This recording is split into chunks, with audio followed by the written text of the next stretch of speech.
In this series, we've been probing the development of computers in terms of their evolution, design, and capabilities. We're now ready to turn to the application of computers in various fields, and this program will deal with computers in business. At first, computers were applied to scientific and engineering tasks, but it wasn't long before these machines were applied to the repetitive clerical operations that consume so much time and effort in large business organizations. Corporations today depend on computer processing for clerical operations. Many medium-sized companies with 100 to 1,000 employees are also using computers, and even smaller companies are finding it profitable to use a computer for some of their operations. They contract with a bank or data processing bureau to provide computer facilities. The company delivers its information to the services, and the processed data is returned the following morning. Until recently, most businesses, large or small, use the computer at but a fraction of its potential. Typical applications involved simple logic and arithmetic transactions, such as issuing utility bills on the basis of meter readings, reporting dividend checks to stockholders, maintaining inventory records, and calculating and writing payroll checks. These repetitive operations are simple for the computer in comparison to the enormous number of hours needed if the actions were handled manually. Consider for a moment all the ramifications connected with the concept payroll. In other words, paying people for work done. The payroll program involves updating the employee file by making additions and deletions to cover new employees and departing employees, new addresses, name changes, deductions, dependents, automatically keeping track of sick leave and vacations, computing wages for each employee based on regular and overtime hours worked, making deductions for federal, state, and local taxes, making deductions for annuity and retirement funds, union dues, health and life insurance, Social Security payments, deductions for savings, charity, credit union, debts, government bonds, allocating labor costs to various departments, projects, and fund accounts, issuing W-2 forms for each employee for tax purposes at the end of the year, producing reports for management use and auditing purposes, issuing checks with speed and accuracy. And so it goes, a maze of operations revolving around your paychecks, once handled by manpower, now handled efficiently by the computer. And now we'll deal with some of the more sophisticated applications of computers in business, uses that involve inventory control, point-of-sale retailing, and electronic banking. But first, let's look at inventory control. And imagine yourself the head of a company with a warehouse system that seems to be in trouble. Inventories are sporadic, some items overstocked, and some run out quickly, and orders cannot be filled promptly. And as a result, salesmen are complaining about loss of sales. Basically, you're faced with two conflicting goals in maintaining an inventory. The first is never to run out of any item, but the danger here is that you may tie up a lot of money in stock. And so the second goal is to maintain the smallest possible inventory and still satisfy customer demands. The task is to find an economical compromise between these conflicting goals. You probably need the services of a computer. The computer can do more than merely process your payroll and accounts receivable. If properly programmed, it can control your inventory. Now let's see how a computerized inventory control operates at a large corporation. In this case, Nabisco Incorporated.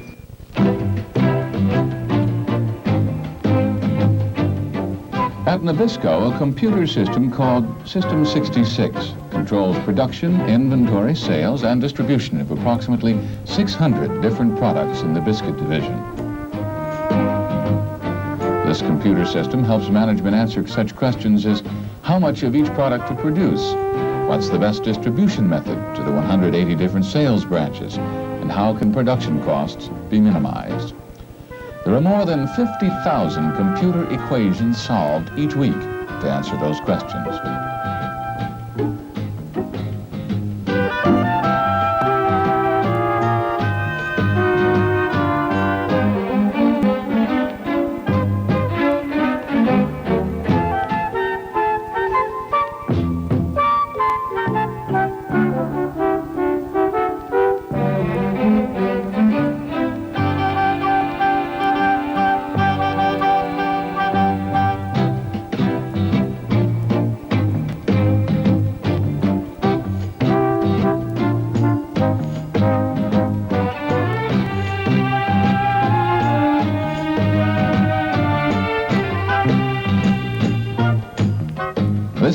computer-controlled storage operation is in a modern 7-story high warehouse at Nabisco's Richmond, Virginia facility. As the product comes off the line, the packages are assembled, shrink-wrapped, and placed on pallets, all under the control of a computer. This computer decides where the product should be stored and instructs the crane to move them. Each unit is kept track of by the computer system. When an order is entered, the computer instantly analyzes the data to determine which package to move for best turnover. The goal is to maintain freshness and yet minimize crane movements. This system also assembles products into truckload lots and then loads them on the trucks, all automatically. There are over 200,000 retail food stores in this country. Nabisco products are sold in almost all of them. The orders, manifests, and invoices necessary to keep all these stores stocked can create a formidable avalanche of paper. To simplify this paperwork for customers, salespeople, drivers, and billing people, Nabisco instituted a computerized system. The old handwritten invoices are now replaced by printed invoices. Billing discounts and returns are automatically calculated and tabulated by the computer. These easy-to-read printed invoices have increased efficiency, cut down on errors, and improved customer relations. An added benefit is an end-of-the-day report management, giving data on sales, inventory, and other important facts.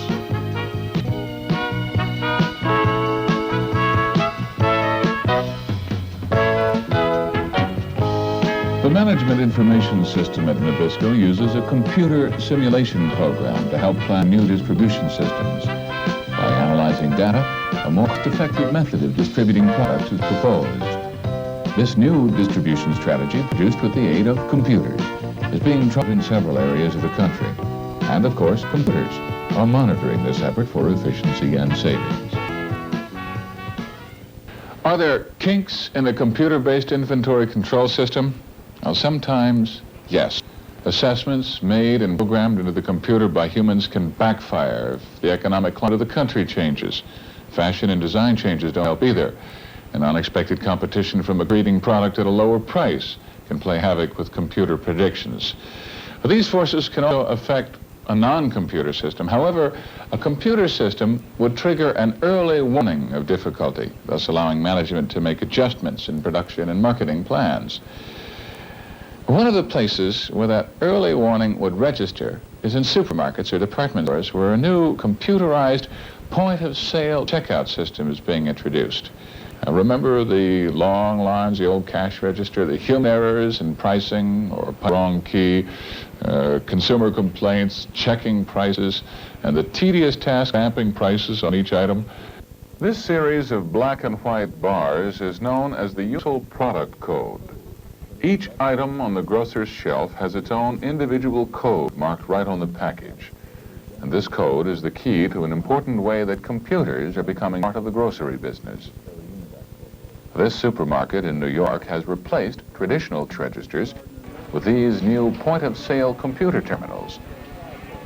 Instead of keying the price of items into the terminal, product information contained in the code is entered by passing each item across a special scanner. Each terminal is connected to a mini computer, which stores information about every product on the shelf. The price of each item and the inventory status are both stored in the computer. When an item is brought across the scanner, the computer recognizes it from the arrangement of lines in the product code. Immediately, the computer recalls the price, and at the same time, the inventory is adjusted to show that one item has been sold. Quickly and efficiently, the central computer has processed an entire grocery order and created a product inventory record. Because of the stored information, the computer can easily do several things that are difficult for a cashier to do. For one thing, the computer keeps track of which items are taxable and which are not. For another, the computer knows which products are eligible for food stamps and which are not. When the order is totaled, tax is automatically calculated for only the taxable items, and a separate food stamp total is available at the flick of a key.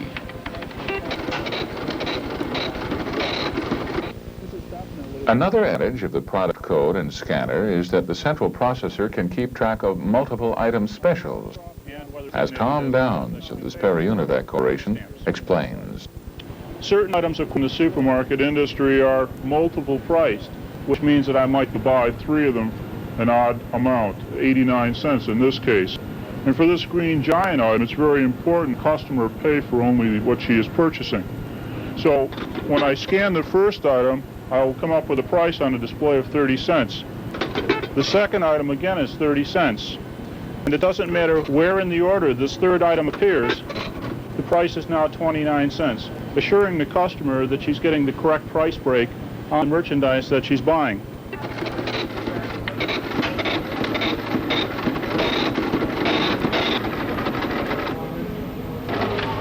But checkout efficiency is just one of the benefits of product scanners.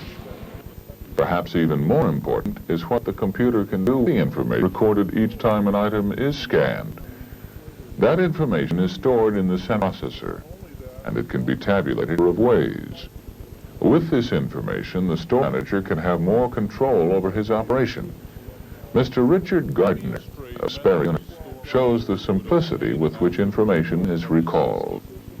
By inserting a special key which the manager would possess into the keyboard module, the manager can merely depress a single key and obtain a report of all the sales history which has been recorded from all the terminals in his zone during this current day.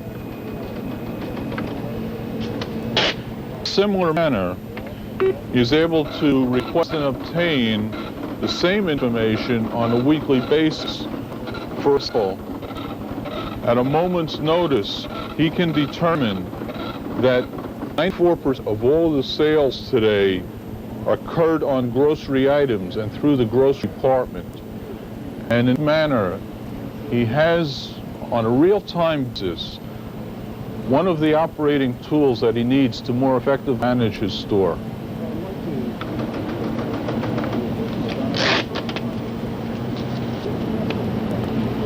In the same manner, he can determine what the pattern has been on a week basis and plan his merchandise stocking accordingly. The supermarket industry is a very labor-intensive industry. There's a great deal of labor expended for a very minimal amount of profit in each store.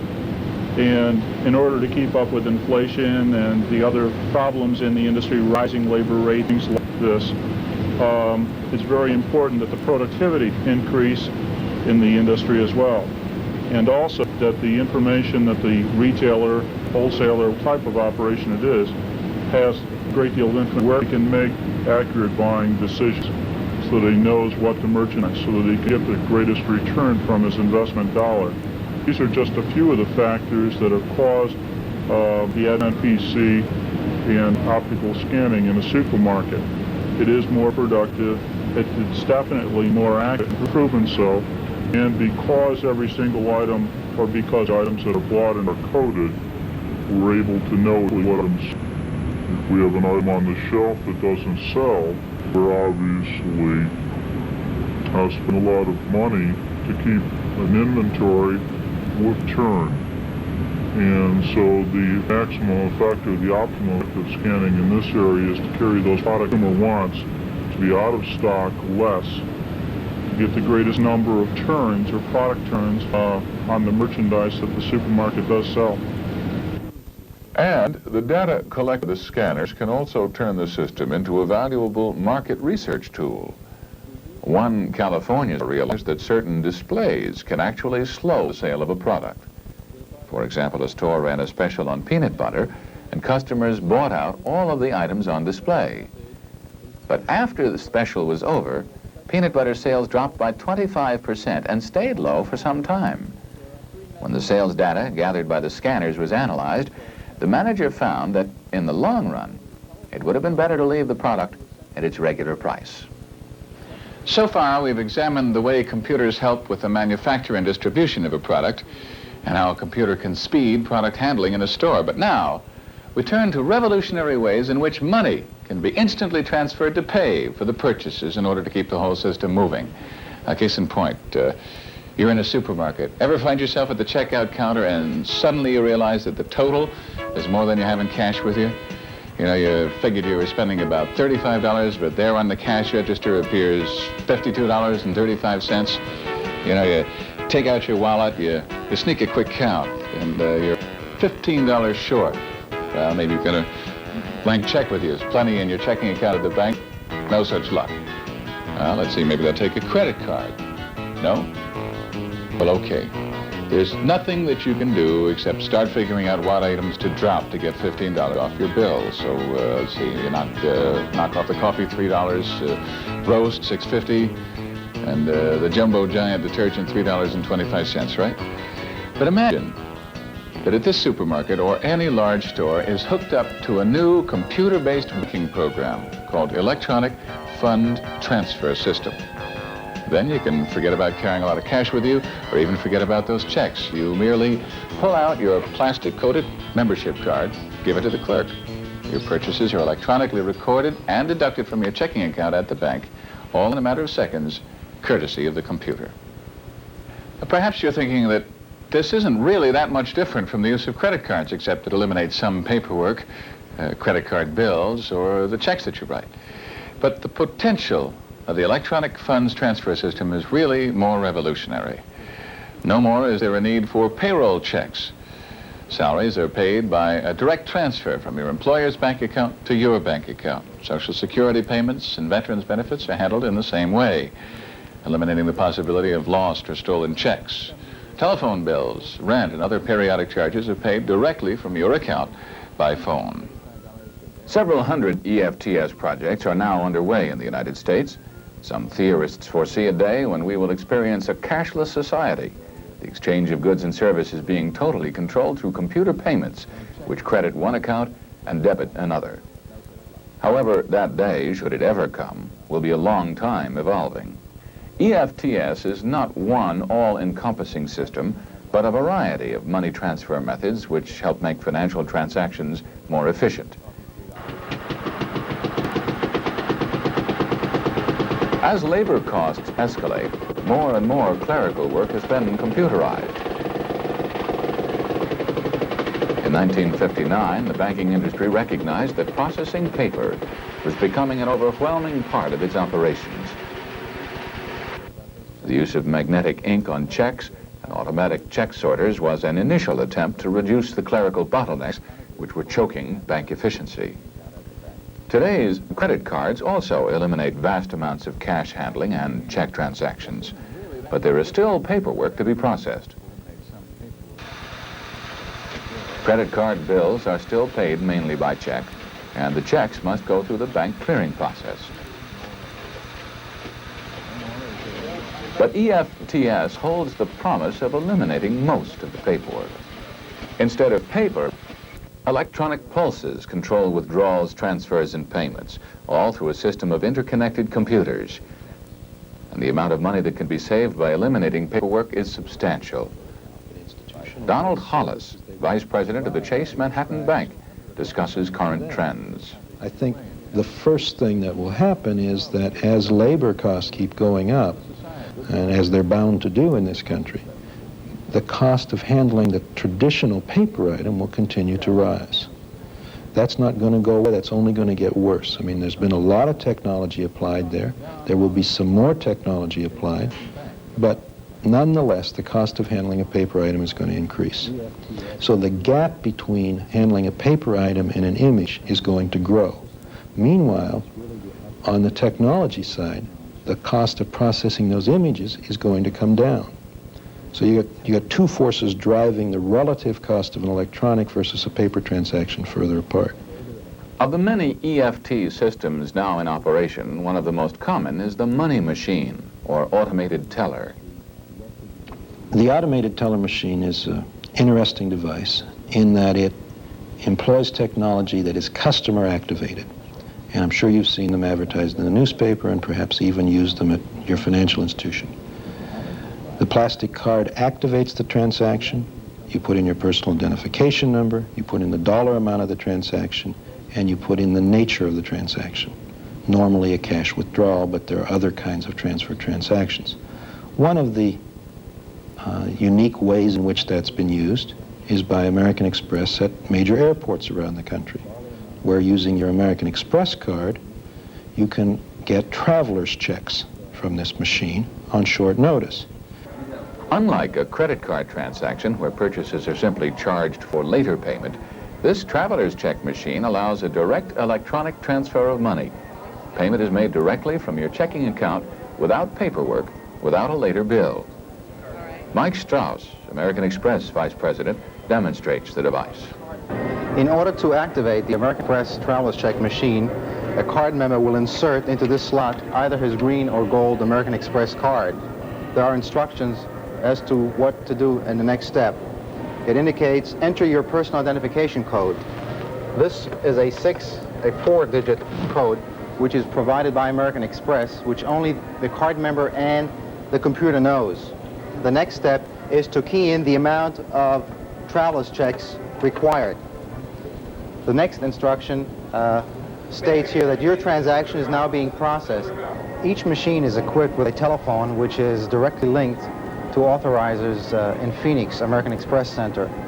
In the event that there are any problems in completing the transaction, the card member can pick up the telephone, talk directly to an authorizer, and determine what the problem is, and it can hopefully be rectified so that the transaction can be completed. The machine, which is linked directly to Phoenix Authorization Center, will now authorize the transaction. The card should be coming out momentarily, and there it is. The card has come out. The drawer has opened up, and in the drawer is a receipt to indicate the completion of the transaction. And in this situation, since there were $100 requested, 5 $20 traveler's checks in this packet. Another innovation that has caught on in pilot areas is the pay-by-phone service. The customer calls his bank and communicates directly with the computer. He can use the touch-tone buttons on his phone as a local terminal, punching in the amount he wishes to pay. Hello, this is George, bank by phone. And the account numbers of his creditors, for instance, utility bills or mortgage payments. Bill 516, amount $25.50. Is this correct? This means an immediate transfer from the bank to the utility company, saving the customer check writing, bookkeeping, and postage. For the utility company, it means receiving a single transfer of funds from one bank instead of thousands of individual checks. So, EFTs are speedy and efficient, but they give rise to another concern: security. The primary security signature that pertains to plastic cards today is the personal identification number or the personal identification code, which is either issued by a financial institution or picked by the consumer in concert with the financial institution. That is the equivalent, that's your electronic signature, if you will, that provided you the protections that you previously had on the check. I don't think those are the long-term solutions. I think those are artificial solutions. Those are substitutes for truly knowing who you are. The long-term solutions will either be in signature dynamics, which is the use of accelerometers in a pen to pick up the unique characteristics about the speed and pressure and motion that you go through in writing your signature. Another one is in fingerprint characteristics. And I think electronically we'll be able to read your fingerprint in a way that is not dirty or messy. And in doing that, then will identify you uniquely as the author of the transaction. The computer has had a tremendous impact on business. Uses range from straightforward clerical functions like payroll preparation to much more intricate processes such as inventory control and management information systems. But computer-based systems do not run businesses. People still analyze the information and make the choices based on computer records and reports.